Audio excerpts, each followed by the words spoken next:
The following program contains scenes and language of a frank and explicit nature. Viewer discretion is advised.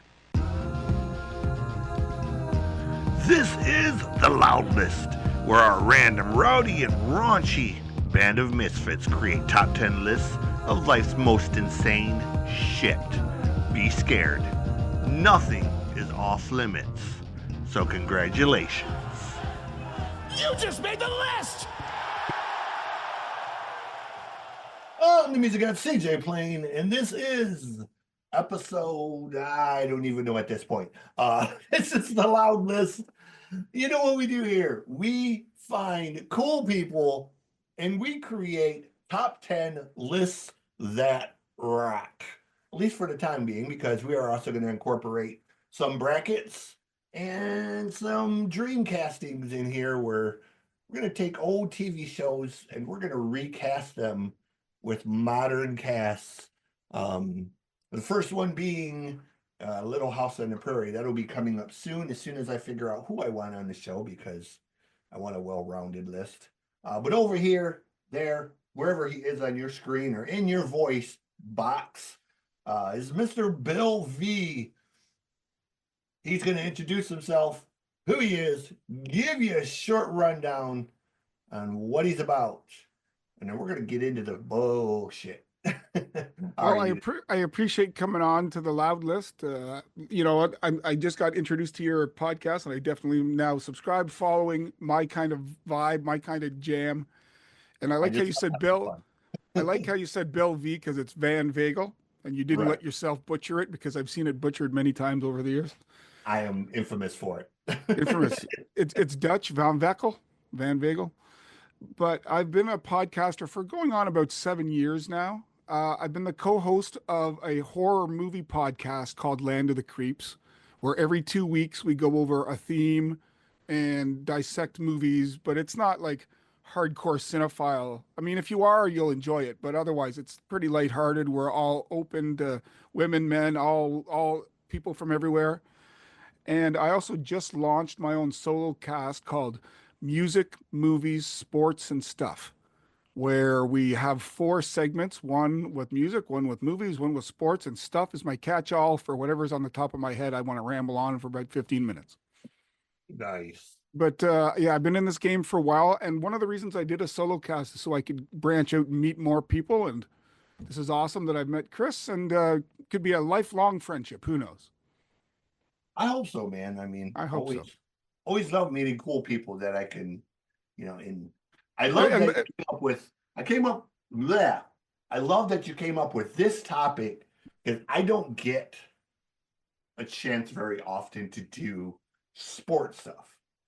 Normally, I get a lot of the people that want to do music stuff. I get a lot of the people that want to do movie stuff, a few books, but I rarely get the people who want to do like the sports stuff, or they want to do like the other really random things, like the top 10 worst Halloween candies, or the top 10 worst gifts for Christmas, or shit like that. That's just more tongue-in-cheek. Well, if you need a sports guy, just give me the sport and I'll create a list. I mean, I'm always open to whatever. Like, there's not, I mean, I sort of have the list that I showed you. Yep. And that's just sort of a general list of, I want people to read that and be like, okay, that's a cool topic. Or maybe that's not exactly what I'm thinking, but I have something similar. Can we do this? Absolutely. And I try to make them. Okay, I have been to just about every professional sports league in North America. Nice. So hockey, football, baseball, basketball, international sport, whatever. So if you want to debate the greatest, relay teams of the last 100 years and whatever, I don't care. So let's bring it on. I will say, as a movie fan, in the last 3 years, I've seen about 1,200 films. Nice. So far this year, I'm over 100, 107, 108, something like that. Music-wise, I've seen about 100 this year so far. Music-wise, I think my Spotify playlist, my main one, has about 5,000 songs. But then I've got one that's classic country. I've got one that's crooners. I got one that's jazz. I've got one that's blues. So I I've got that covered. Yeah, musically, people know uh, I have uh, I have external drives. I have four of them, along with the space on the computers. I have about 3 million songs across 100 genres. Um, Yeah. so I do, as you see on the wall, I do a little bit of everything: Prince, Metallica, Pink Floyd, Well, but uh, it's Marley, beside me is a banner of Rush.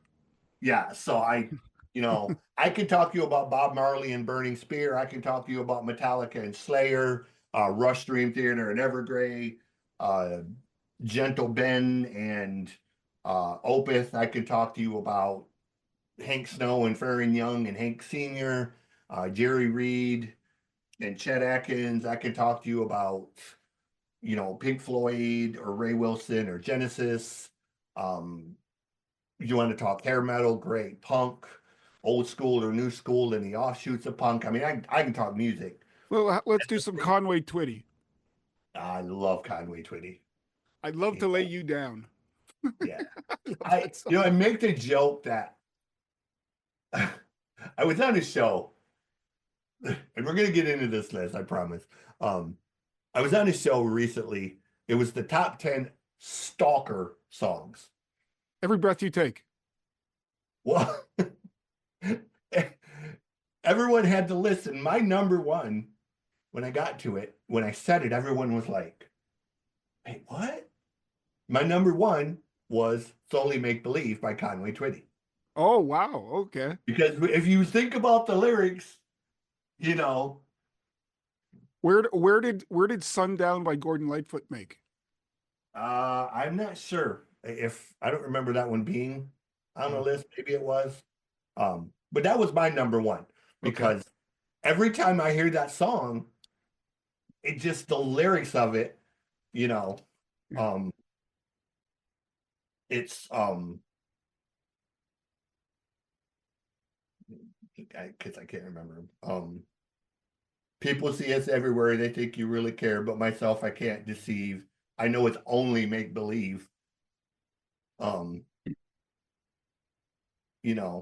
hope and prayer. Someday you'll care. My hopes have been dreams come true. My one and only you. No one will ever know how much I love you. So my only prayer will be someday you'll care for me. But it's only make believe. You know. So I hear that song and I just picture him like standing on a corner, like watching this person, like stalking them, saying, someday I hope you notice me, but I know that it's not real. And Well, um the band Stabbing Westwood has a song called Shame. That's like a massive stalker song too. And I just hear them doing this version. And Danzig did like a really sort of dark, creepy version of it. oh, So what the Rod Stewart song "Infatuation"? Would that be a yeah, stalker? kind of that would be um, you know, but anyways, today, I was going to say we veered a little left, right, and not yes, not quite center. I am infamous for running the train off the track. So Get it back on today, track. today we are doing the top 10 greatest or favorite sports movies. Our lists, we've sort of agreed, are going to be a combination of movies you would consider the greatest, but also some of our personal favorites. I So, think you would call it your top sports films. So that yes, encompasses whatever. yes. So the top 10 sports films is what we are covering today. I think this should be a fun list. I have some that are more serious, some that are comical, some that are farcical, and we will start with the honorable mentions. I think he has 10 of them, he said, so I will let him run his down. Who are Okay, your well, honorable mentions? I've got 10. I'll go through them really quick. I already have my 10 IMDb tabs for the ones that I'm using today, so I have to go to my list. The one that I wanted to get on the top 10, but it wasn't specifically about sports, but the sports team was integral to it, was Alive, the Uruguayan rugby team. I love that film, but it's not really a sports film, Yeah. but it's a sports team. One I saw in the theater, Moneyball. I like Yes. Moneyball. Another one I saw in the theater, Invincible. The one I don't know if I saw it in the theater, but I enjoyed seeing it when it came out was The Replacements. Yes. One that initially The was fuck on my did you get ice cream? Or I'm sorry, that was the ringer. That was the ringer. I'm thinking of the wrong movie. what was it? The Replacements was the guy who was kicking field goals, the Yeah. British soccer guy with the cigarette, Yeah. and Keanu Reeves. Keanu Reeves was The one originally I had on my top 10 that fell off was Caddyshack. I had the Bad News Bears, Major League, Eight Men Out. Now, I don't know if this is a sports movie, but I put it on the list. Dodgeball. Dodgeball is a sport. And the last one was one my dad loved, and it was The Cutting Edge with the Yes. figure skater and the hockey player. And Yes. so those were my runners up. Well, I will say you have at least two on your honorable mentions that are on my list. Yeah. So we'll get to them. My honorable mentions, one of them was an honorable mention for you. The very first one that come to mind was the Bad News Bears. The original Bad News Bears. Billy Bob Thornton one was good, but the originals, all three of them were just Chico's fantastic. bail bonds. Walter Matthau played he was such an underrated actor, whether He's a it was good actor. Men, whether it was Bad News Bears, whether it was The Odd Couple. I mean, he just played that grumpy character so well, you know. The second one and the third one go together. They're sort of the original and sort of the spin-off of it. Number 2 is The Hustler, and number 3 is The Color of Money. Newman being in both of it. Newman's character from the first one essentially being the foil, and the second one was Tom Cruise. And then the fourth one that I had was The Mighty Ducks. The Flying V. Yeah, I had The Mighty Ducks on there because sort of in the vein of the Bad News Bears, you know, it was sort of like the hockey version of the Bad News Bears. And has aged surprisingly well. And when they did the Disney sort of series with it, I was actually surprised how good it was. Like, it was so much better than I expected it to be. It being Disney, I expected a total shit show, and it was actually better than it had any business being. Yeah, it wasn't so unentertaining that adults couldn't enjoy it. Yeah. Like, adults could get something, and especially if you played hockey, you get something out of it as well, right? So, Yeah, it was before Disney lost their mind and went all. well, they lost their mind by naming the bloody hockey team after this movie. Marketing at its finest. I mean, I guess get your money where you get it. Well, Dirty that's sales. those are the honorable mentions. Don't mind me. I cannot talk tonight. All good. That's why I always have water. Problem is, at our age, you got to take a pee whenever you drink all this much water. That's about the truth of it. So number 10. Who do you have for number 10? Number 10, Numero 10. One that I saw in the theater, and it hit me pretty hard when I saw it. And that is We Are Marshall. I really like this one. I think Matthew McConaughey did a good job. I knew the backstory, so I was curious as to how they do it. And for those that didn't know, the IMDb description is when a plane crash claims the lives of the members of the Marshall University football team and some of its fans, the team's new coach and his surviving players try to keep the football program alive. So basically, I mean, I'm shocked that this doesn't happen more, that a team plane goes down. I mean, you can think of a handful of situations where it's happened. And this was, I think, I'm guessing late 70s. I think Bobby Beathard was head coach of Florida State, and all but 3 or 4 of the players on the Marshall team were killed, unfortunately, along with parents and the press and the hangers on. And Matthew McConaughey plays a coach from a smaller college that takes the job, and he's basically got to start it from scratch. Mhm. And the whole town is, hung, head hung low as a result of what's happened, and they don't know if there's the enthusiasm for it, and who's this outsider coming from this other college coming to, and it turns out that he's got a lot more people in his corner throughout college football than he realized. And Yeah. there's a scene where he goes to Florida State and he asks Bobby Beathard for his tape, and he says, "I'm going to go away for lunch. Here's the key to the room. Go watch as much tape as you want." And I thought it was just a really touching. Like I don't get caught up in the sappy stuff, but I thought it was for that kind of film, pretty well done. Yeah, there are those occasional movies that kind of just hit you out of nowhere, and you you can't really prepare for them.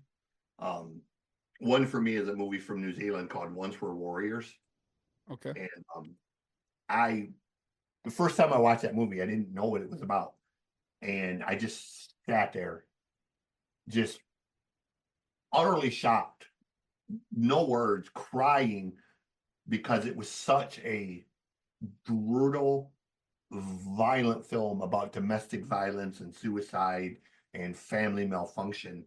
Um, and I knew so many families, so many friends as families that had gone through similar situations that it really kind of was like, wow, you know.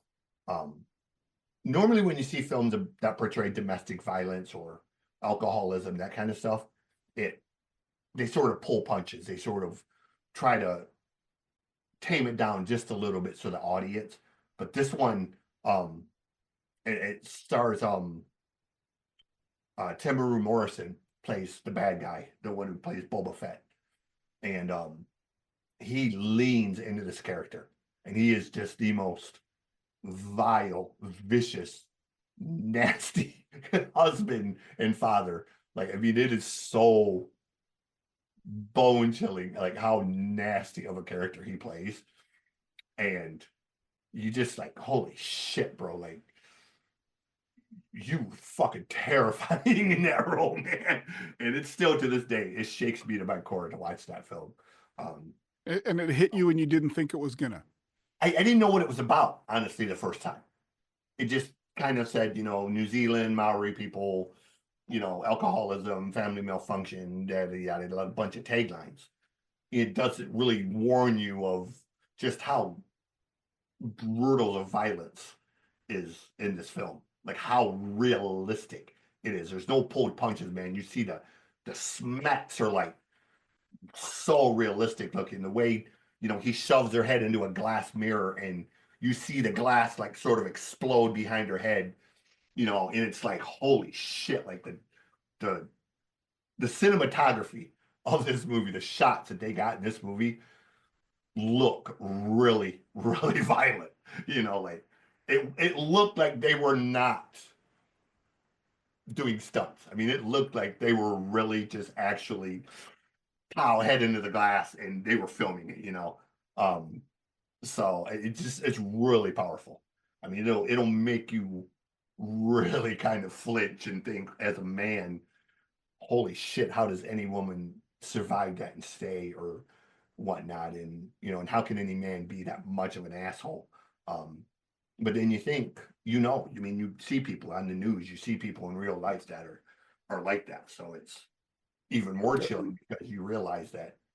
There's one scene in We Are Marshall where he's gone to the local bar, he's ordered a pint, and on their radio comes Gordon Lightfoot's song, "If You Could Read My Mind." Oh And he's wow. sitting there contemplating, what am I getting myself into? Is the community going to take to me? What's their emotional status like? How am I going to get any kids to play for us? And, like the guy, I think he ended up coaching him for a bunch of years. Anybody that takes that on, is owed a few years just to build up what he can. Yeah, obviously. But yeah. All right. So what do you got for number 10, Chris?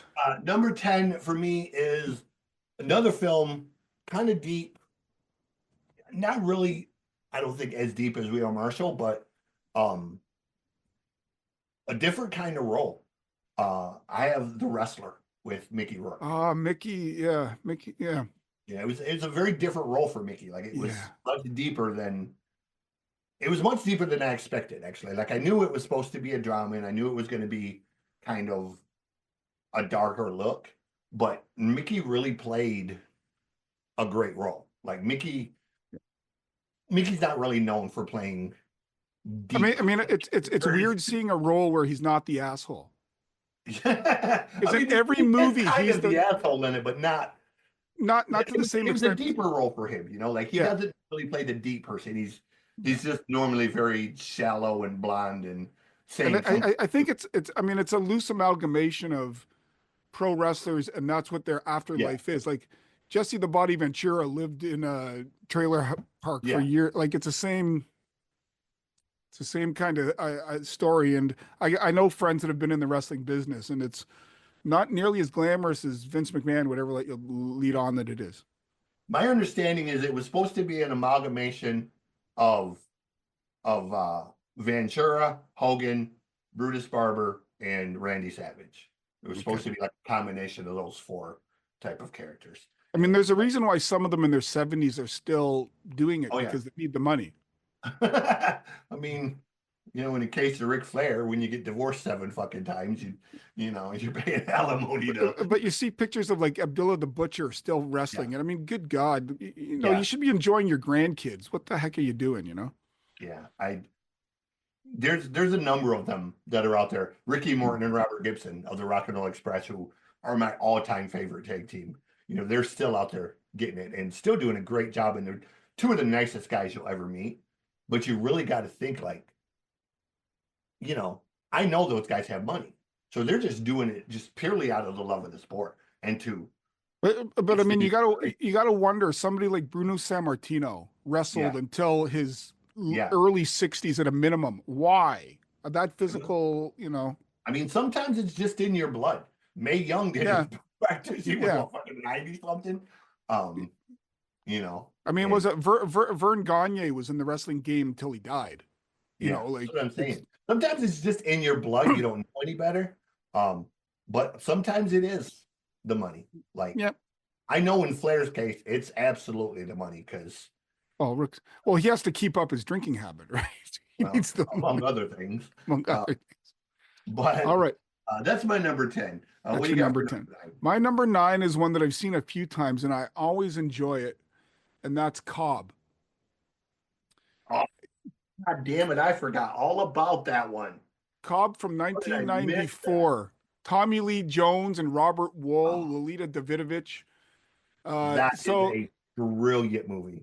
yeah, so I mean, the IMDb description is a reporter hired to write the official biography of Ty Cobb discovers just how dark the baseball legend's real story is. There isn't a ton of baseball action per se. There's flashbacks, but it's really the relationship between Wool and Tommy Lee Yeah. that, and Ty Cobb was not the nicest man. No, in Oh terms no, of Ty Cobb was. he's a real I have a prick. story. Go ahead and Yeah, finish. I I have a was just story. gonna say he was racist. He was misogynistic. He was not even nice to his best of friends. He couldn't keep a solid woman in his life long enough because, quite frankly, he probably slapped her around a bit. He probably drank a little too much, gambled a little too much, probably had the odd dalliance here and there. And when Robert Wool gets to him, he's in his late 80s, he's in his last days, and he's with him till he dies.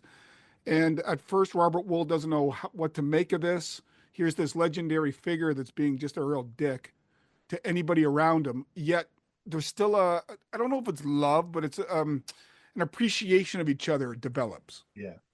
And you take it from the humanistic side, from the journalistic side, from the sporting side. There's one scene where he's going to one of these conventions with all his old baseball buddies, Hmm. getting together for dinner, and he gets a prostitute in the room and he can't become Yeah. erect. And he gives her the money and says, "Don't you tell anybody that I couldn't."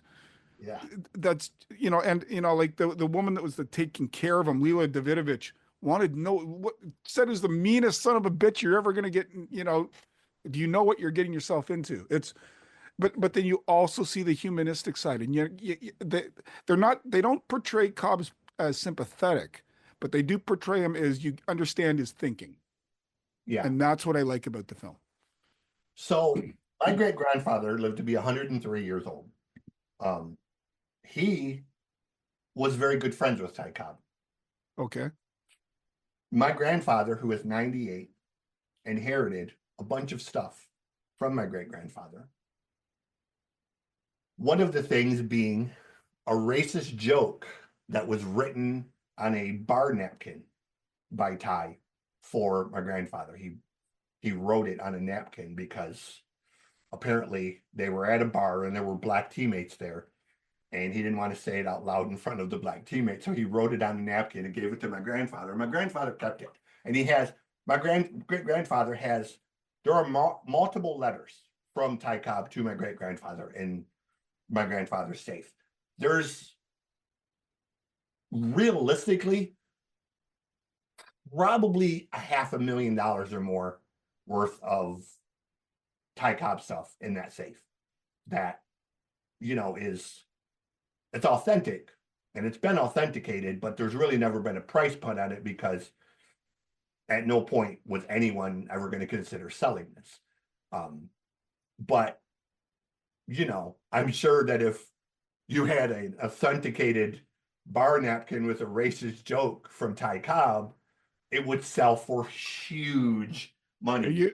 You put that up at Sotheby's, would make you some money. Yeah, that's what I'm saying. So I've seen this stuff. It's there. It's all authenticated. Ty was not a nice man. He was absolutely a terrible human being. Yeah, he somehow he liked your great grandfather. My great grandfather was as racist and vile as he was. So they were like two peas in a pod. Yes, they were a matching set of bookends. That's why they got along. Is my great grandfather, I love him because he was my great grandfather, but he was, I'm not even going to mince words, he was one of the most racist, vile men you will ever meet. He called you what you were, and not in a nice way. No filter. No filter. This man blazed a path of destruction behind him to the point when my grandmother died, who he had been married for 58 years to, when she had an aneurysm and died, we thought this man would die shortly after her. Never cooked a meal, never done his own laundry. He's run this farm his whole entire life. He doesn't know how to cook, do any of this stuff. He's going to die. He lived for 30 years, almost 30 years past that. At some point when he was 84, he fell out of an apple tree. He had apple trees behind his barn. He fell out of an apple tree, broke his hip. Okay, he's got to have somebody to take care of him, watch over him. We started calling nursing homes. Thank you for calling Mayville Convalescence Nursing Home. Can I help you today? Yes, we're inquiring about my grandfather. He's getting up there and he needs supervision. Oh, yes, we have open rooms. We'd love to discuss it. Who is your grandfather? His name is Henry Gordy. Oh, no, I'm so sorry. No, Mr. Gordy cannot come here. Every nursing home within a 75-mile area, soon as they heard the name, out of the question. He cannot come here. No. The reputation preceded him. Yes. And this man was he was an asshole. Okay. Like when my Uncle Don died, we had the house across the yard for sale. 5 years. This house didn't sell. Beautiful house, property, pond, boat that went with the pond, everything. But it didn't sell because we were 9 miles out into the country. Nobody knew the damn thing was for sale. This was in the 80s. Finally, one day, this old boy pulls up on a Harley Davidson. Looked like a 300-pound version of you. Big beard. Looked, like he escaped from ZZ Top or the Hells Angels. He rolls up. Says, hey, I'm inquiring about the house across the road. Said, love to show it to you. Grandpa's sitting on the patio and looks at him and says, get the keys, show him the house. Okay, so I take him over, show him the house. We come back. I said, I'd love to buy the house. Grandpa's like, what'd you say your name was? I said, my name is Jacob. Jacob what? He said, Forstein. Grandpa gets up, kicks the chair over and says, I ain't selling the house to no fucking Jew. And storms off. Jacob's like, what the hell are you saying? I was like, Don't mind him. He's fucking old and senile, ignorant. He just look. You want to buy the house? Cool. It's this much money. You bring us the money. So he went to the bank. He got a cashier's check. Come back with a cashier's check. Grandpa pissed and moaned about signing those papers. He was not going to sign those papers. And I'm like, look, you old senile motherfucker. He is holding a check for $312,000.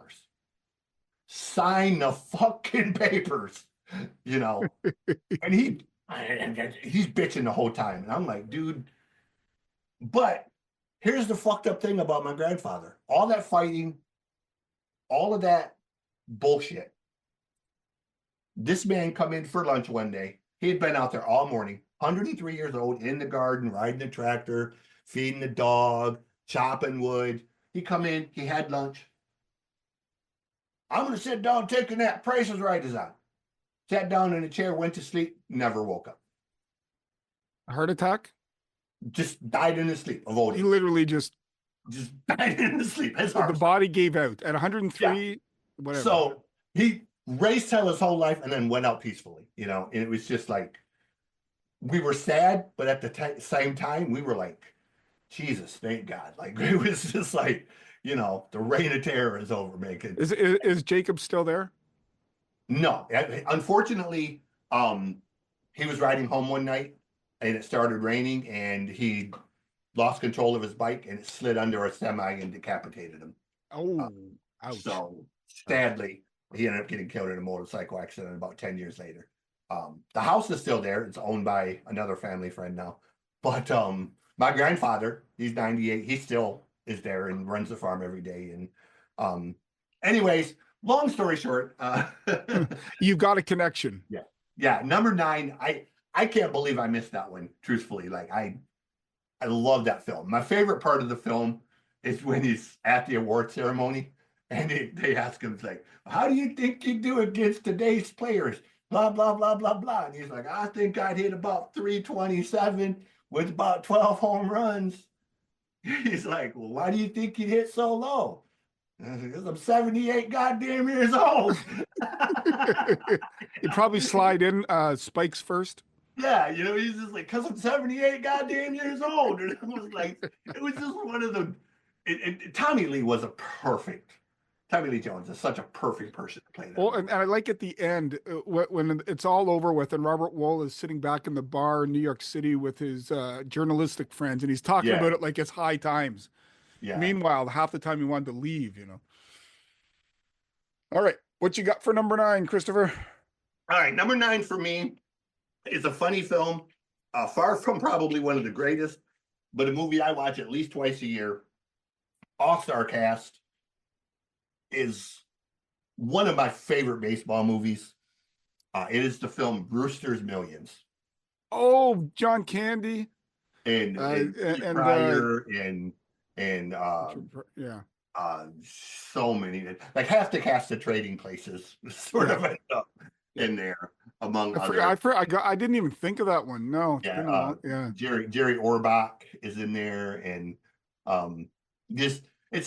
it's one of the movies that it's fun, it's goofy, but it has a serious tone as well.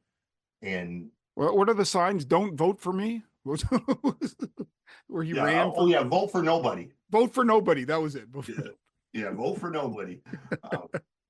And there's been a couple of elections that I have voted for nobody, literally. So my number 9 is Brewster's Millions.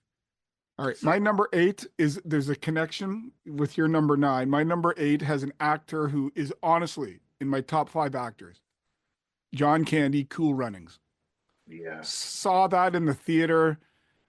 I remember in '88 in Calgary Olympics when the Jamaican bobsled team, you know, had it flip over and all the controversy. Are they, you know, a cold weather? Are they at the quality of Olympic standard, and et cetera? And I mean, it's a fictitious film, but it's, again, John Candy plays partly fictitious. Partly fictitious. He plays a coach or a manager who's been on Olympic teams before for the U.S. and something happened in the past that disgraced him. Right. And so he was kind of the black sheep of the bobsled community, and the Jamaicans want to get a team together, and he becomes the coach, and he brings them up to like Canada to train, and they're not used to the cold. And I mean, obviously some of it's for comedic effect, but there was Right. also a grain of truth to it because they had to Yeah. go through these certain hoops. And it's a feel good. It's nothing too serious. It's nothing too like I'm an elementary school teacher. I have no problem showing this to a class. Yeah. Like but it makes you feel good. It makes you smile. John Candy is just such a talented actor that it's a feel good film. I love John Candy. Candy was one of the few actors who died that I was really affected by. Um, And he not, was just not starting to show his yeah, dramatic side. Like yeah, he had done the bit in JFK, he had done Only the Lonely, but he had to do Wagons East because it was part of a contractual thing. right. I couldn't bring myself to watch it. I just couldn't. Volunteers is a movie he did that I Oh, really like. Tom Tuttle from Tacoma. That's a movie you don't hear people mention much, but it was really a No, I mean the other one that people don't mention is Summer Rental. yes, that movie is so good. He Um, comes he comes up to his house and all of a sudden all the people are partying in his house and he just takes his cast and just whacks it against the fridge and yeah, yeah. all right, what do you got for number 8, Chris? Number 8 for me is a hockey movie. Um, Paul Newman, Slapshot. Um, I had not seen it until about a month ago, and Wow, really? I it was one of those movies I knew about it. I knew all the memes, I knew all the things, and I saw like a little TikTok clip, and it was the one where they're playing the national anthem, and the ref skates over, and he's like, "I don't want no shit out of you guys today." And dude's like, "Trying to hear the fucking national anthem," and it was like, he's got his glasses all like, Yeah, the Hanson brothers, the glasses yeah, is all like yeah. this, and they're all I taped was up. And like, you know what? I need to watch this because I've heard about it for years. I knew what it was about essentially, but I'd never actually seen it. So I sat and I watched it, and I was like, it's actually a fairly good. This is a good movie. Like this is much better than I expected. I thought it was just going to be sort I of, like the scene where he's going behind the net and he's giving shit to the goalie. you know. Oh, I hear your wife is a carpet muncher. The guy's just going insane. um, Great so film. yeah, Snapshot is my number 8. What do you got number 7? Number 7 is 1974 is The Longest Yard, or 78. Is it 78? I have to. What do I got here? It is Number 74. I was correct. 74. Okay. Yeah, I'm not choosing Adam Sandler. No, I'm not choosing Adam Sandler. To be honest, I never saw the Adam Sandler version. I don't know if there's any, It's not terrible, and it but has two of the original characters from the Warden and Burt Reynolds are both oh, in it. okay. Because Uh, this one, directed by Robert Aldrich, and it has a fairly decent cast. Burt Reynolds, Eddie Albert, Ed Lauter. Who else is in here? You've got Bernadette Peters. There's a lot of people on there that when you look at them, Michael Conrad, who was in Hill Street Blues. You've I think got Mean Joe Green was one of the characters, wasn't he? who? Mean Joe Green from the Steelers. Me and Joe Green. Yeah, you had James Hampton, and whenever I see James Hampton, I think of Teen Wolf because he was Yeah. the dad in Teen Wolf. But essentially, what it's about is it's a prison.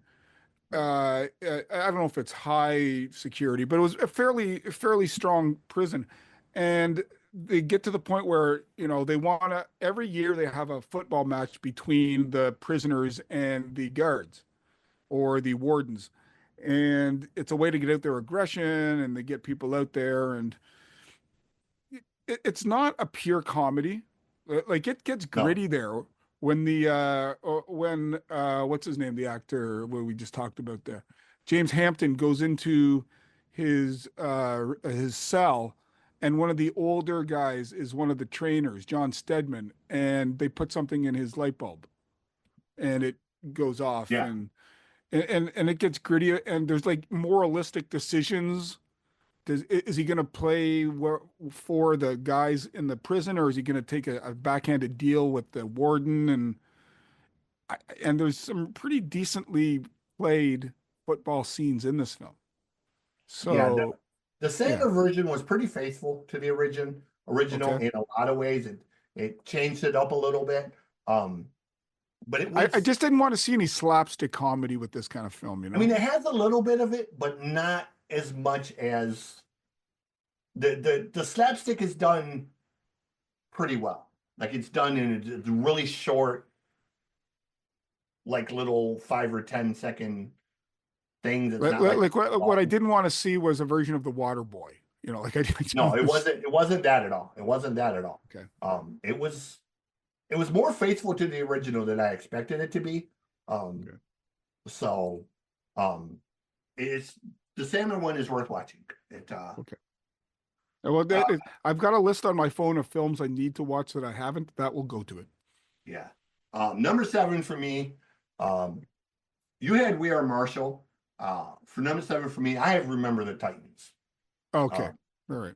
uh, I have not actually watched the Marshall movie yet. It's on my list of things to watch eventually, but Remember the Titans, I saw that because here about, I think last summer, I did a Denzel movie marathon, and that was one of the ones that was on the list of, my marathons. So it was a good movie. It had that good Yeah. combination based on a true story, so, There was a point in the mid '90s where there was a lot of those type of films yeah, coming out. You know, there's Friday Night Lights came out, and Coach Carter came out, and Rudy came out. Like they're all within, Seabiscuit came out, like all within about 5-6 years, right, and it was right in there. And they're the Last Boy Scout, and Any Given Sunday, like all within. And honestly, none of them were that poorly made. They just all got kind right, of clumped together. yeah. So you kind of pick the one you like. It was yeah, too much at one time, but Yeah. uh, that was my number 7. What do you got at number 6? Number 6, it's time for Sly Stallone and Rocky.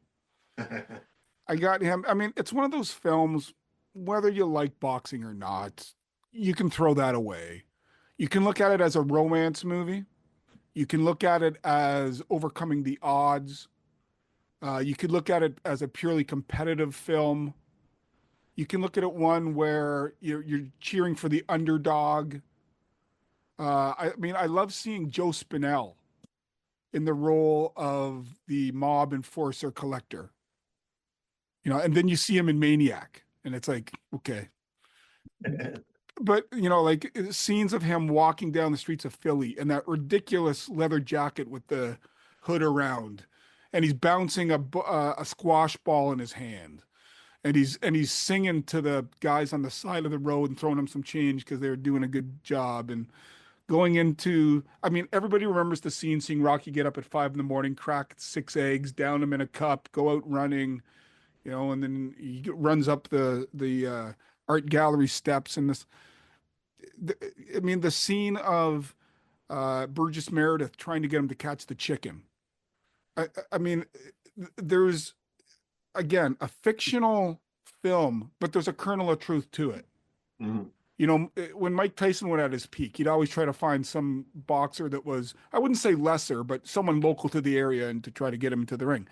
I mean, this was the same thing 10 years before that. And this is, it's a timeless story, whether, if you don't like sports, you're still going to get something out of this film. Yeah.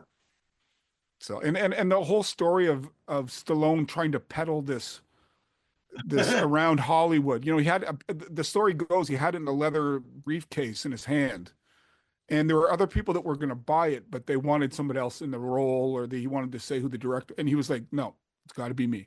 Apparently, I heard the story. He sold his dog to get financing for it. Well, what's the film he did? The Italian Stallion. Yeah. Just to make a bit of money that I think every single copy that was available he bought. I don't think there's any of them out there.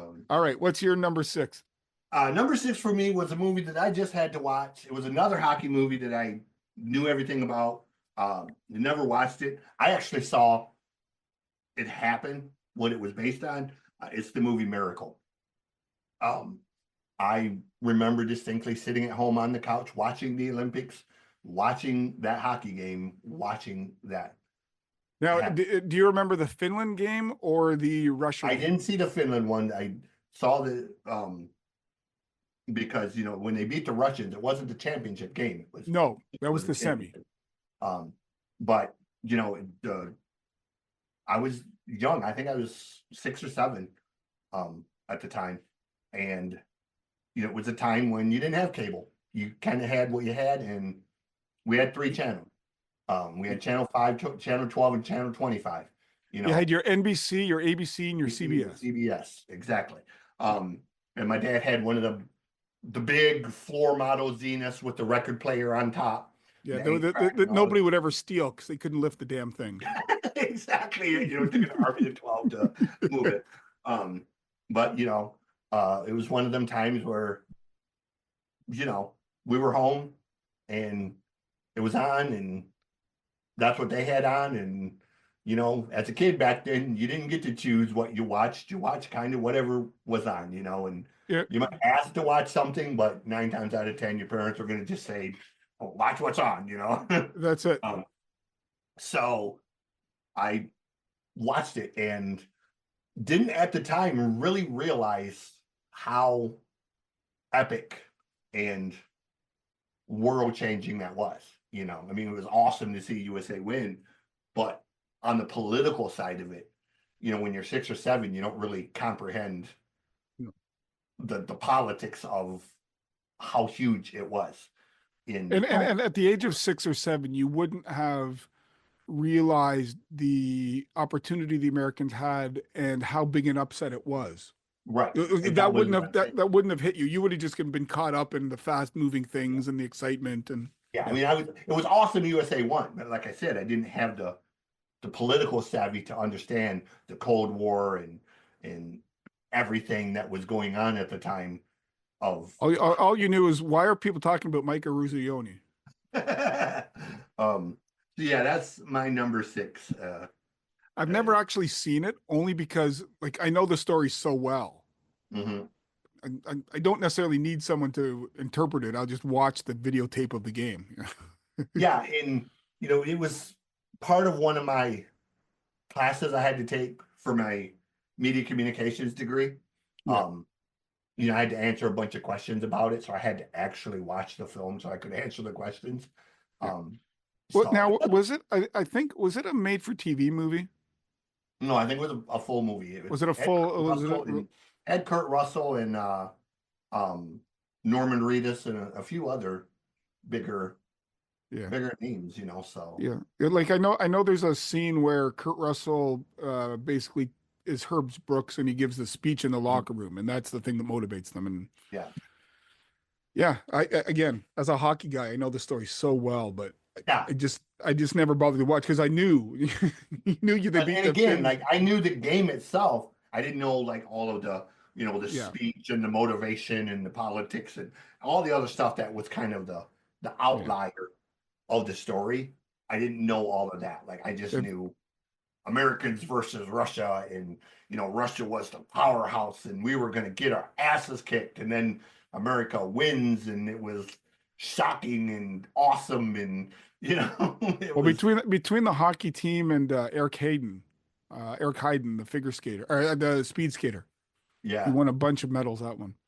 Okay. All right. So my number 5, when you're getting into your top 5, you're kind of getting into sacred territory here because there's an emotional connection or there's some kind of nostalgia or it's a hell of a film. Mine goes back to when I was, what year did it come out? I was 10 and Wax On, Wax Off. Karate Kid.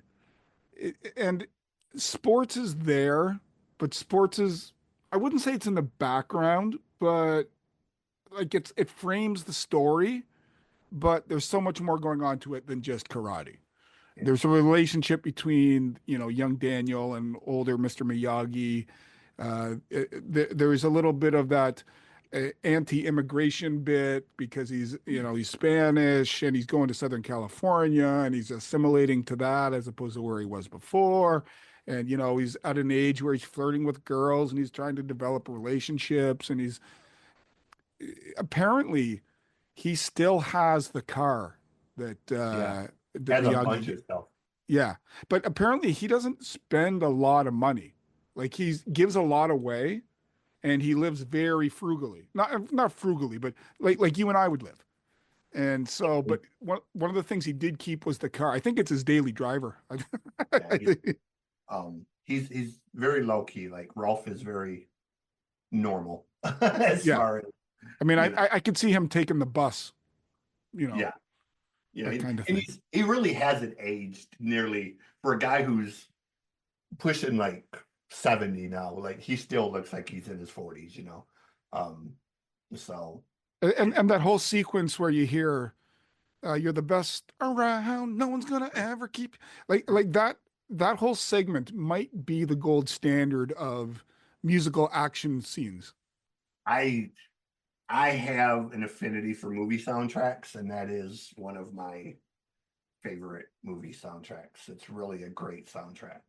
I Um, could get us all of sidetracked, but them, I won't. all of them, yeah, all of them have decent soundtracks. All three of the I main. saw this the second. I think I saw the third one, but oh, I saw it once.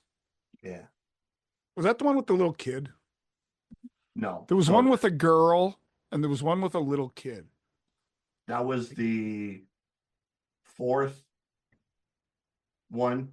That was a fourth Karate Kid with the girl Hillary Swank, Yeah, and then the one with the kid, which is Jackie Chan, was sort of this. It was a spin off. reboot. It was a reboot, but they've now the new Cobra Kai movie, the Karate Kid movie. They're actually tying it into the universe where Daniel goes and meets this person, which is Oh, Jackie Chan's character. So they're going to tie that movie in with the actual Karate Kid universe. Apparently, it has something to do with Miyagi. So ah, Jackie Chan's character somehow is tied to Miyagi. Um, so we'll and see. that whole series where Miyagi's getting drunk because it's the anniversary of his, or it was his wife's birthday, Yeah, and he's sitting there drinking the sake back in the, and Daniel comes in to see him, and he gets all like, that's the touch that separates it from yeah. some other, overly dramatic films where they don't need to be that dramatic. Uh, so number five for me was one of your honorable mentions. Um, Another goofy baseball film that I just love and I watch it, once every couple of years. Is Major League. Um, love Charlie Sheen, good or bad for whatever reason. You may hate the guy. Well, Um, it's funny. I just was reading about him coincidentally on Facebook. There was a meme about him. He was a very good high school player, and he actually got offered a scholarship from Kansas, but he got booted from school on a credit card scam. And so he wasn't eligible to take the scholarship because he was doing counterfeit stuff with credit cards. And so he did shocking. have some actual chops. Yeah, it's not shocking to be honest. I mean, um, I mean, well, of the Hollywood crowd that you could picture doing something like that, it would be him. But I mean, you got run like Mays, play like Hayes.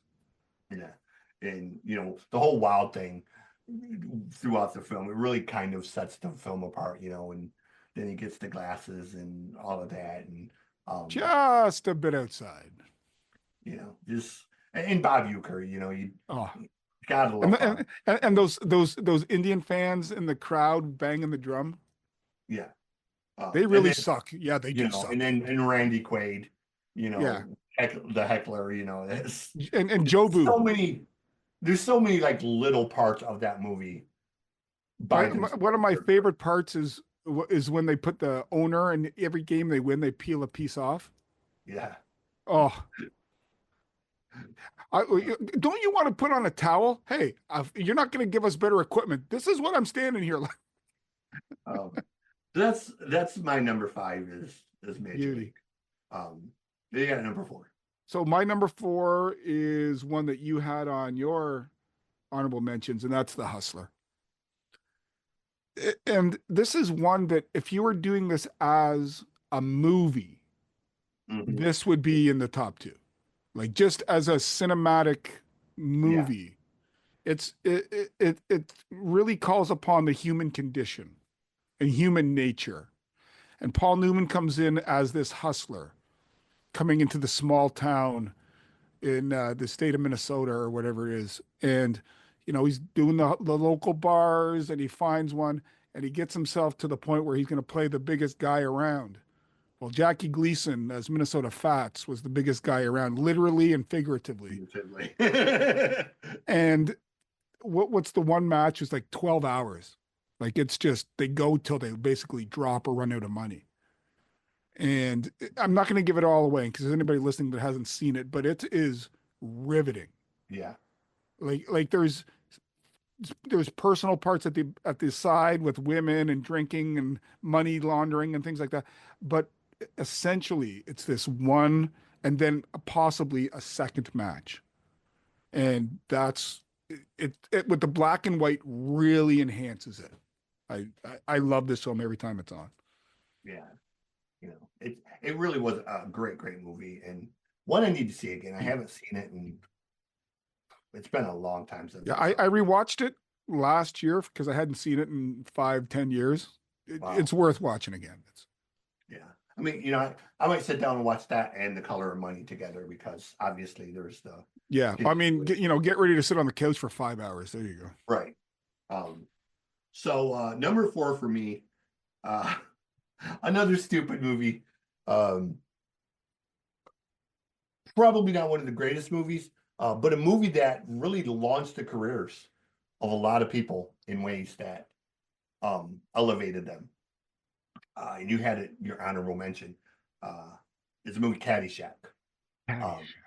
You know, Bill Murray and Rodney Dangerfield. It was actually Rodney's first film that it was. It's actually his first Yeah, it was film. the first time he had actually filmed anything, and the producer would get so mad at him because Rodney spent so much time telling jokes and being himself that he would miss his cues when he was supposed to start acting, and he would miss the cue, and the actor's like, Rodney, lines.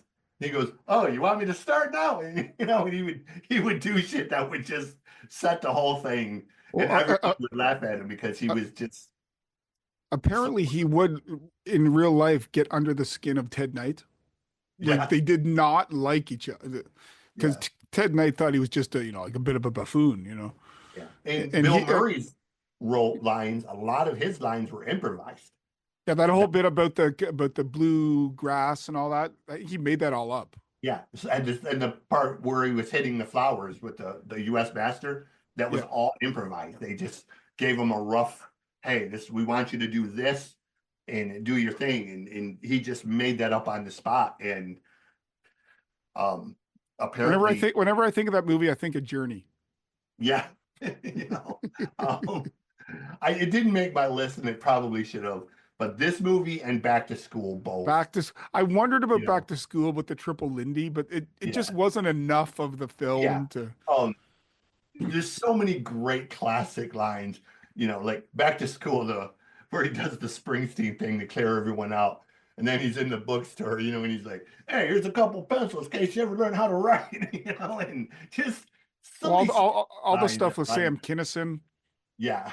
Oh yes, that was so great. But Rodney was really he was one of a kind for what he did. There was really nobody that could imitate him or do what he did. And anybody listening who's under the age of 40, go onto YouTube and look up Rodney Dangerfield on the Tonight Show. Yeah. You will be pissing yourself laughing. You could not say half of what he said on TV today. You couldn't. Yeah. And what made Rodney so great is it wasn't just the jokes themselves. It was the body language. It was the eye bulge and the facial expression. I mean, it was really the total package of comedy. Yeah, his delivery. Yeah. Your anticipation of the final line, you were laughing before he had said it because you just knew that it was going to be. It's either about his wife's cooking lack of sex, you know, Yeah. lack of drive Or at how ugly he home. was, you know. Yeah, how ugly He he would was. bulge his eyes out and scrunch his face up, and then just like that facial expression in and of itself, he's like, I'm not saying I was ugly, but it Well, was, and the one that came out, I do remember watching when it came out was Easy Money. yeah. And That was Ladybug oh, was a movie that was surprisingly funny. if that's your number two, God bless you. No, it is not my number two. Um, All right, Caddyshack is my number four. my number three is one that I hold sacred. I love this film. I lent it to my brother-in-law and I never got it back. And that is 1986's Hoosiers Okay, with Gene Hackman and Barbara Hershey. And it's great. basically about this basketball coach played by Gene Hackman who had been at a university and there'd been some sort of incident with one of the players where he was physical with him and it got him booted from the school. And so after wandering through the abyss of what am I going to do next, he gets this job in Hickory, Indiana at a high school. Small town school, like 200 kids in the whole high school. There's 11 kids they had to scrape together to try out for the basketball team, but the ones they got are good. And they got this one kid, Jimmy. And this is one of those towns in the USA, middle America, where it's small enough where the whole town fully embraces the high school as their modus operandi of wanting to do something that, it's the big thing for them. And this small town school starts out with this coach who can't assimilate into the town so well. And he's got a bit of a love interest on the side that's developing with Barbara Hershey. And he's got an assistant coach, a brilliant, brilliant portrayal by Dennis Hopper as the father of one of the players, as a recovering alcoholic. And through most of it, he is an alcoholic. And the touchingness with which Hackman has towards this man. Yeah. And he goes, if you're going to be an assistant coach with me, you got to wear a suit. Well, sir, this is the suit I got married in. Good enough for me. All right, that's where you go. And there's at one point where there's only five guys are on the court, and somebody fouls out, and Hackman goes, no, you're not playing. These are the four I'm going with. And you're like, really? And so this team comes together and coalesces as a formidable unit all the way to the state championship.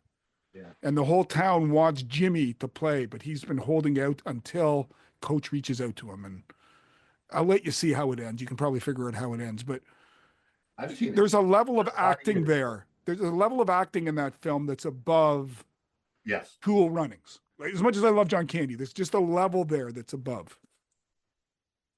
So that's an awesome pick. That was when I made my list of the initial 30, that was in my list. Number 3 for me, debatable if it's a sports movie. I think it is, so I added it because it is one of my favorite films, and it's your list, whatever the hell you want to put on. It's a movie that is open to interpretation in so many ways. But it has two of my very favorite people, two of my favorite actors in it. It is The Big Lebowski. Oh, the dude. I love John Goodman and I love Steve Buscemi. So, I love those two. And, I love all the fan theories that people have about Lebowski. It's endlessly quotable. It's got great soundtrack. See, I wondered about that, and I thought if people gave you flack over that, you could say Kingpin. Not everyone considers bowling a sport. I basically grew up in a bowling alley. I come from a family where my dad's a truck driver, 55 years to this day. He bowled on the days he was home. The days he was gone, I stayed at my grandparents' house, and my grandpa and grandma both bowled. So Monday, Wednesday, and Friday nights between 7 p.m. and midnight, we were at the bowling alley. So I spent at least 4 days a week for half the day at a bowling alley. What's your highest game? I think the highest I've ever bowled is a 175. I am not a good bowler. Now my dad, he's left-handed and he has one of the most vicious hooks. Like this man could throw a ball and it would teeter on the freaking edge of that gutter about 3/4 of the way down and then just cut across almost to the other gutter, man. Like he had a hook he had the English. yeah, like now my grandpa, he's a good bowler, but he's kind of like straight between the lines. And my grandma, she was a bigger woman, so she would just kind of, she would just kind of chuck it down there with all her might, man. And she was like, oh, and Either it's 10 points or it's none, but it's something. yeah, like she was pretty decent. And we went to national tournaments, or they went to national tournaments pretty much every year. They would 1 year in Buffalo, 1 year in Anaheim, 1 year in San Antonio, one in Albuquerque. They would always go to the national thing. Some years we were forced to go with them. Sometimes once we hit an age where we were old enough to stay home, they just started leaving us home. Because, we lived, like I said, we lived 35 miles out into the country. There was nothing around us but farmland, and there was zero crime. And Well, how far was the bowling alley to your house? it was just in town. It was probably about 7 miles right. to town from where we lived. But You didn't have to drive into Detroit or something, no, I grew up in a very, very small town in the Thumb, about 844 people. So pretty much everybody bowled. It was the 80s, and there wasn't a lot going on in a town of 844 people. And there was probably a bar attached to it, and you Yes, went and drank and afterwards. a video arcade, which is you bought a hot dog, you bought a pint, and you bowled. So yeah, the bar would have bands, and that was over here, and then the bowling alley was here, and the arcade was down at this end, so we'd stay in the arcade, and they would go back and forth, and it's very much like what you saw in Kingpin or The Big Lebowski. It was, and a lot of bowling alleys are still like that. So I love John Turturro in that. Yeah, Turturro is another one who he is when he's massaging the oh my god, oh Jesus. He's really an underrated actor. It's an absolute cult classic that anybody that hasn't seen it, jump on that because you're gonna love it. So number two. My numero deux. Number two is one that you mentioned already, and that's Slapshot. To me, growing up, I'm 45 minutes east of Toronto. Hockey's a religion. I played from the age of 5 to the age of 16. But you get exposed to this, and the true test of this film is that on NHL buses to this day, they watch it at the back. Nice. The Hanson brothers were really these three Hanson brothers playing minor league ball or minor league hockey, I think like in Springfield, Illinois or something back in the day. And it's all amalgams of other players. The guy that comes out who wasn't allowed back into the country was based on a guy that had been kicked out of just about every league in professional hockey. Like when they play in Peterborough to me is 45 minutes northeast of me. So, but like he makes hockey references of old time hockey players, Eddie Shore, and he talks about the guys from the New Zealand Lalonde back in the 20s and things. And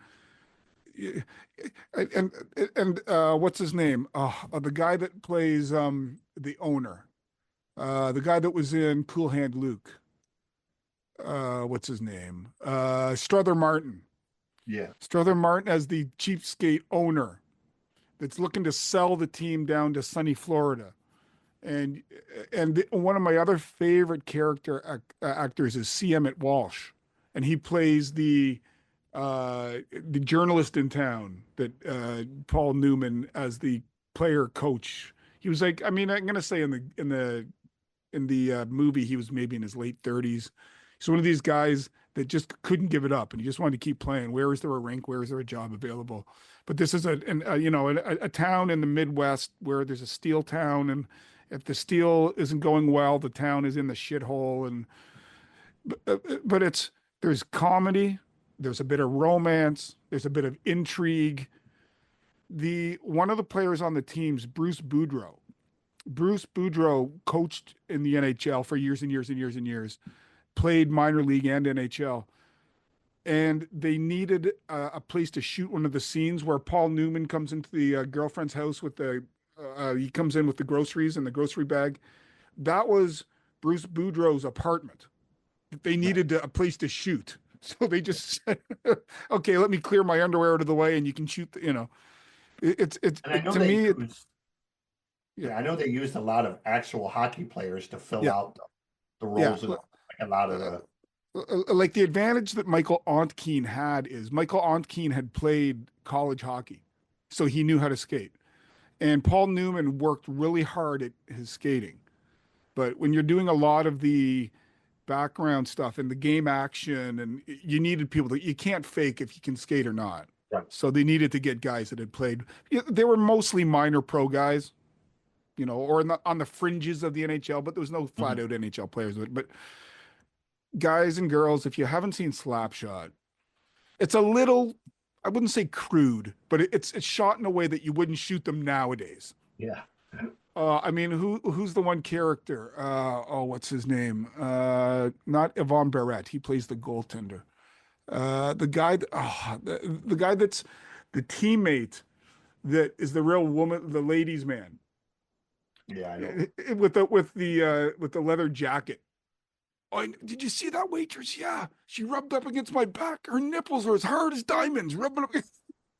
Just, but it is a fantastic film. Yeah. I love the movie. It really was a lot better than I expected it to be. And one of those movies I think with repeated watches, I would probably. Yeah. I can watch it. Higher. I can watch it any time of the day, anytime. So what's your number 2, Christopher? Number 2 for me is a movie that I am looking forward to the sequel that is finally coming out this year. It is Happy Gilmore. Happy Gilmore. Yeah, that's right. Yeah. Something about that film that of all the Adam Sandler films, and I love Adam Sandler. I love that Sandler has sort of transcended Hollywood. Sandler's reached a point where he doesn't really need Hollywood anymore, and he can kind of just do what he does, and he does. Like showing up to the Oscar awards wearing basketball shorts and a t-shirt, Yeah, wearing track pants. He can afford, he realizes that, look, I've made enough money that I can finance my own movies. I know what I'm going to make off the movies. He's another actor that makes a whack load of money, but lives very, very normally. Yeah. And he's so loyal to his people. Yeah. I mean, I don't think does he have a movie without Rob Schneider? I don't. Or David Spade or Steve Buscemi or he's so loyal to those guys, and I love that.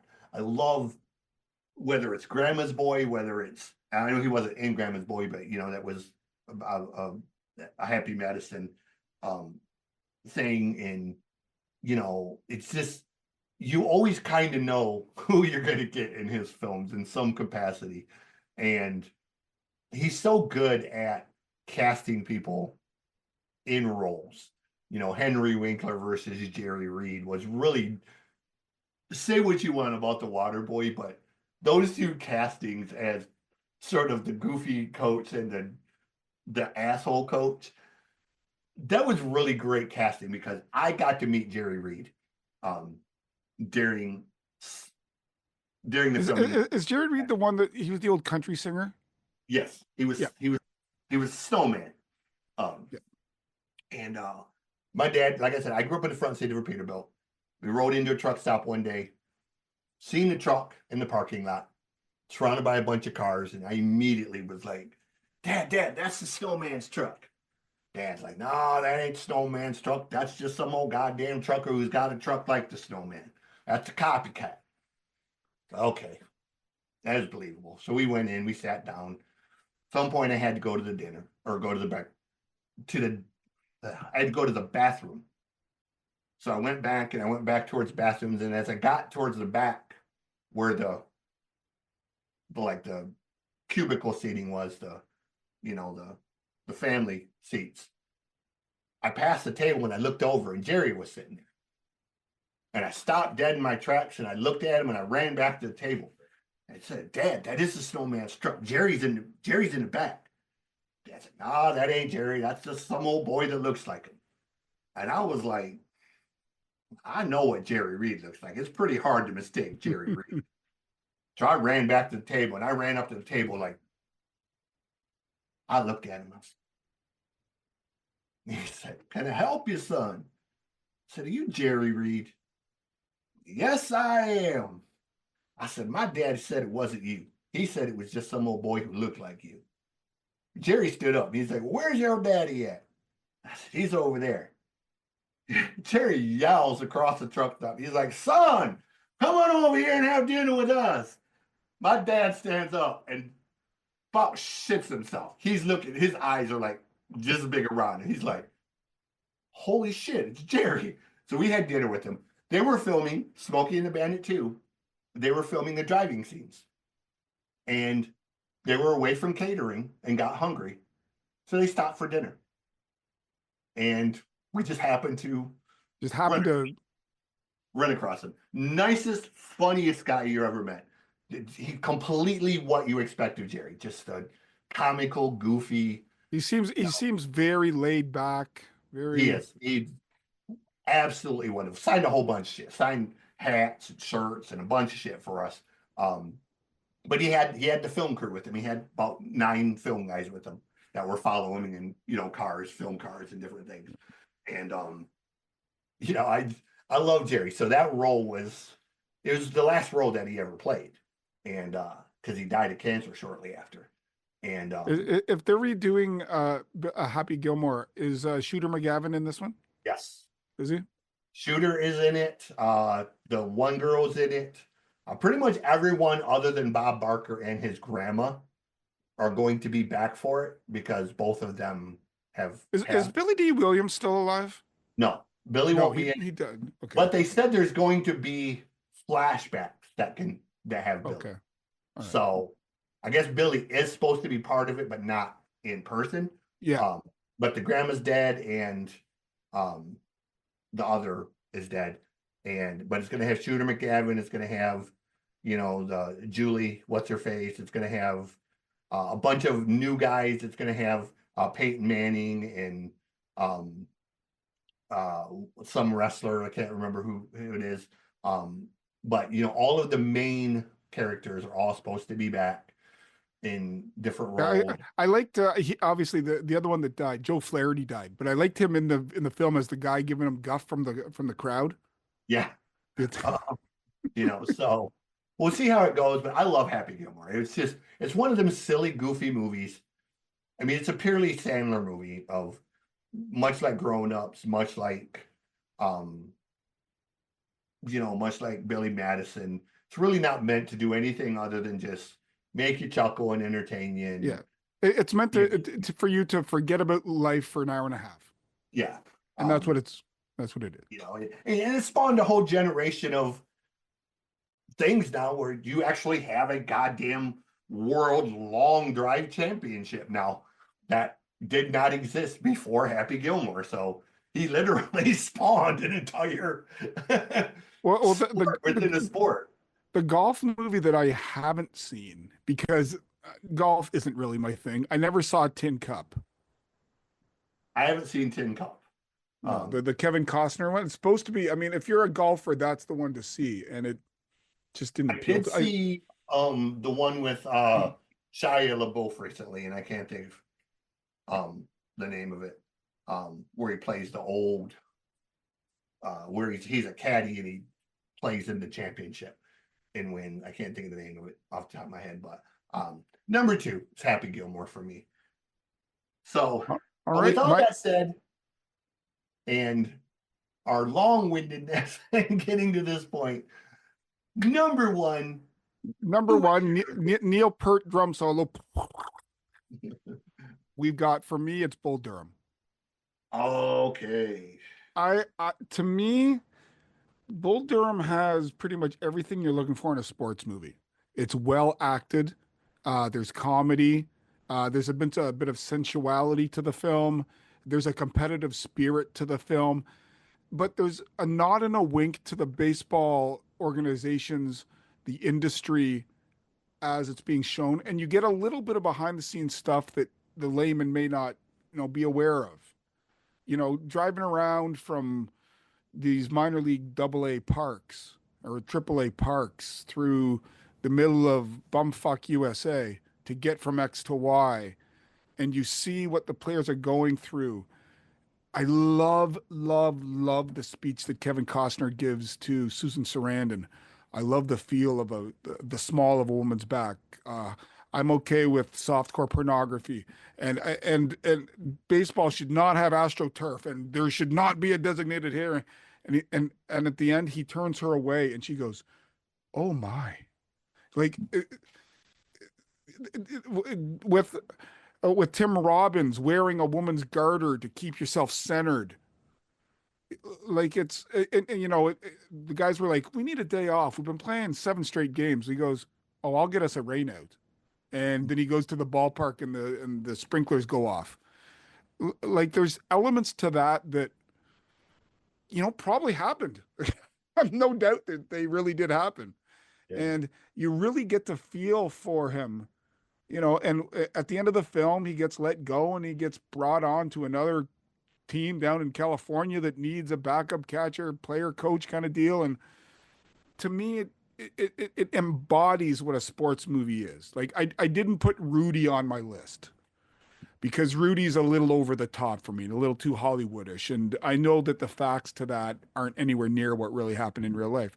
This is a fictitious account, but you wonder, Crash could be. I mean, you look in the AAA rosters right now, you're going to find a 34-year-old backup catcher. And it relates you to people hanging on for dear life because they don't want to get a real job. Right.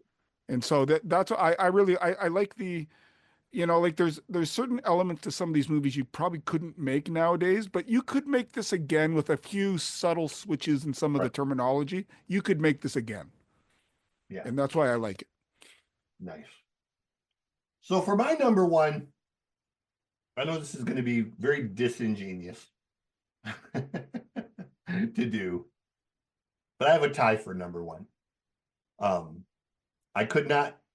spent the better part of yesterday trying to figure out which of these two movies I wanted at number one.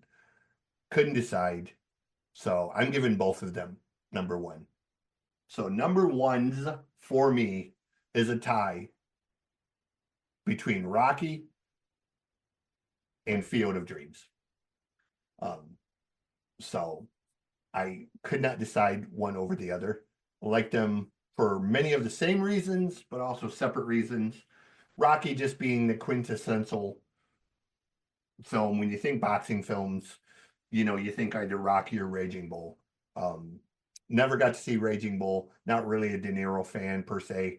So, Rocky is a movie. That's what I thought when you had a tie. I thought you were going to go Rocky, Raging Bull as the boxing. So Rocky, for just everything that it stands for, what it represents, how it ushered in other sports movies after that and the way they were looked at.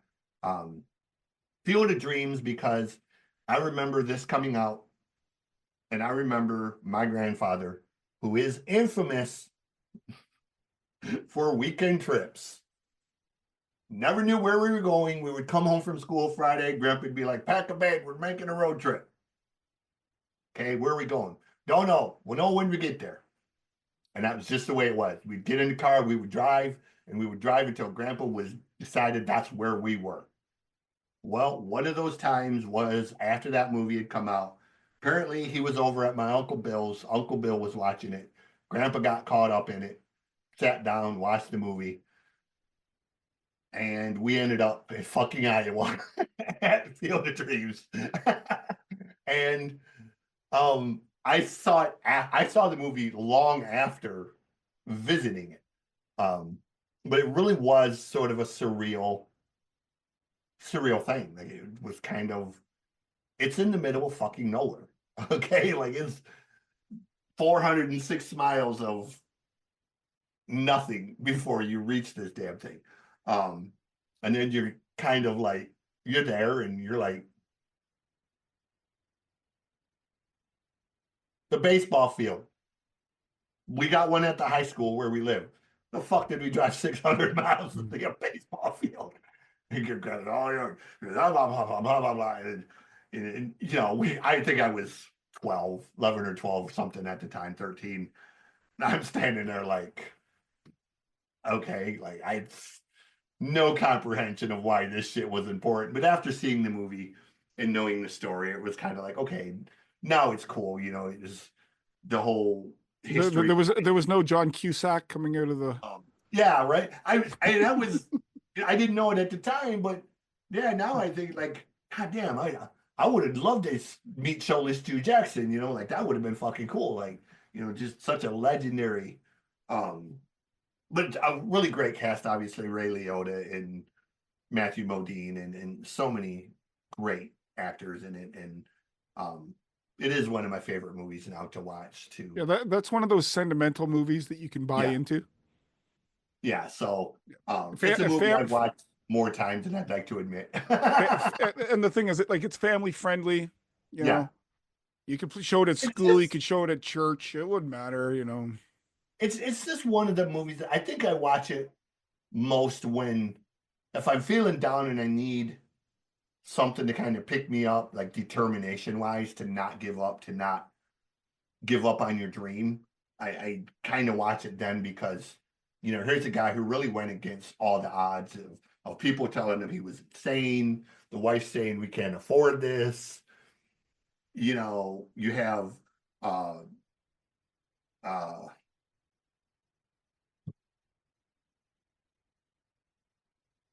oh, I can't even think of his name. Field of Dreams. Let me punch Earl it. Well, James Earl Jones. James Earl Jones, you know, being you know, the grumpy old guy. There's just a lot of elements to this movie of to really do what he did and build this thing really with no guarantee that people were going to drive 400 or 500 miles to the middle of nowhere to pay to see a goddamn baseball field that they could probably see in any city park where they lived. I mean, you forget like Burt Lancaster's in the film. Yeah, you You know, know, like you've got. I mean, I just have the cast up here. You mean Amy Madigan is good as the wife, right? And you got so many of them. Timothy Busfield. This was a yeah, point where Timothy Busfield was pretty big. yeah. He was on 30 something, and he was He you was know doing doing 30 something at the time. and he was doing all you know all kinds of TV shows, and he was at his peak. I haven't So heard Timothy Busfield in a long time. yeah, like I said, I couldn't really decide between them because Rocky is the film I've watched more, but Field of Dreams is, you know, I've been there, I've seen it, I've experienced it, the nostalgia. And it was, again, one of them times where we came home from school. Grandpa said, you know, pack a bag, we're going on a road trip. Where are we going? I don't know. I know when we get there. And we just, one of the longest road trips we ever took. You know, like we drove and drove and drove and drove. And we're just like, you know, we didn't want to say, are we there yet? Because, you know, my grandpa was the type that he would backhand you. But at the same time, we were like, you're gonna get there at some fucking point, bro. Like, you know, like we are really in the middle of fucking nowhere. Like once we pass Chicago, going down through like Central Illinois, it was just farmland after farmland after farmland. And you know, I made the joke at some point. I think I saw that in a horror movie. And my grandma's like, "You're not funny." You know, she didn't like scary movies. I thought I saw that in, you know, actually, I take that back. I didn't say I think I saw that in a horror movie. I said, I think I saw that in Cujo, is Oh, what I said. The farm, it looked like the farm in Cujo. And my grandmother, who didn't like horror movies and is terrified of big dogs, she did not find that amusing at all. That's not funny. And like I said, she was a bigger woman, so she would have turned around and smacked you, you know, at about 260 pounds of force behind you, you know. So you felt it. yeah, you know, had some stank on it. So yeah, Rocky, Field of Dreams. That is our top 10 sports movies. Thank you so much for coming on here. Tell No everyone where problem. to find you, Where do they find your podcast, your They can show? find my podcast, on all your podcatchers, Spotify and Apple and iHeartRadio, all that sort of stuff. Uh, the first one would be Land of the Creeps, landofthecreeps.blogspot.com. If you like horror movies and or you're just looking to dip your toe in, give us a shout. We got a really good Facebook group and we're really open and interactive. Women, men, all sexualities, all religions, all political, whatever. You come in, throw that out the window and just think about movies. The other one is the one I just launched, music, movies, sports, and stuff. It's about an hour and a half of just me rambling about my favorite music, movies, sports, and stuff. And if you have any ideas, give them to me. I'm on it's Blue Sky. I'm on Threads. I'm on Facebook. Come check me out. And Christopher, this was an absolute blast. I have some ideas for a second episode, and we can discuss that off air. But We everybody, will. enjoy ourselves, be good people, and just forget about your worries and watch a movie, put on a record, do something to blast your brains out. Have a bit of green, have a wobbly pop, whatever it is that makes you happy. But blast your brains out in a non-violent. Oh, a non-violent, of course. When I say blast your brains out, that's your speaker. Yes. And very much in a similar fashion, how we end every episode. As always, be well, treat each other with kindness, and remember, music, movies, books, media heals.